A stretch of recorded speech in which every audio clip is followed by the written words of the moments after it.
there's a plant that caught my attention that I wanted to share with you, and this is black willow. And what's neat about it is the fact that we are coming out of winter, headed into spring, and it has some winter interest that might be attractive to you. So you can look at it like willows. It has these catkin-like flowers that when they first emerge, they're actually really a dark red color. Catkins are a type of flower that actually is a cluster of a lot of tiny flowers. And while these flowers, when they first emerge, are actually kind of this dark rose color, once they become pollinated, they turn yellow. So you can see that there's some here that have more of that yellow color. So overall, you kind of get this yellow and red mix to it.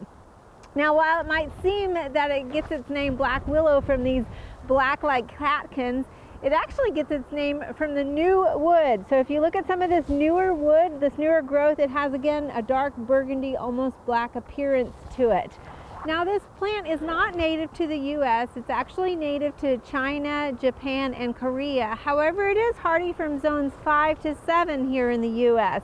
So it's very hardy, and you can see the leaves are just now beginning to emerge as we head out of winter time.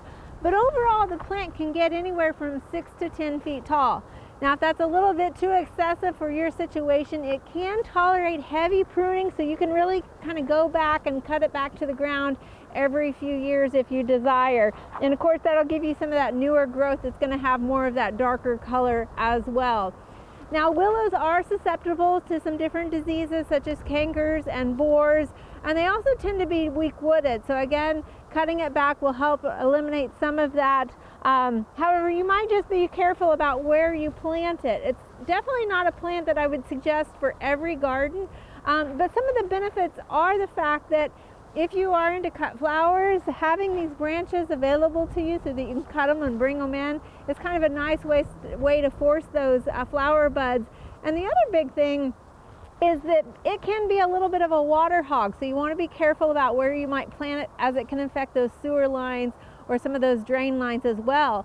So while the black willow plant is not suitable for every landscape, it might be one to consider if you have cut flower gardens or a rain garden.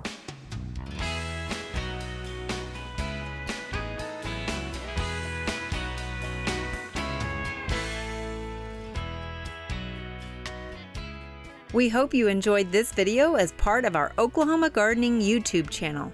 You can also find even more videos on the OK Gardening Classics YouTube channel.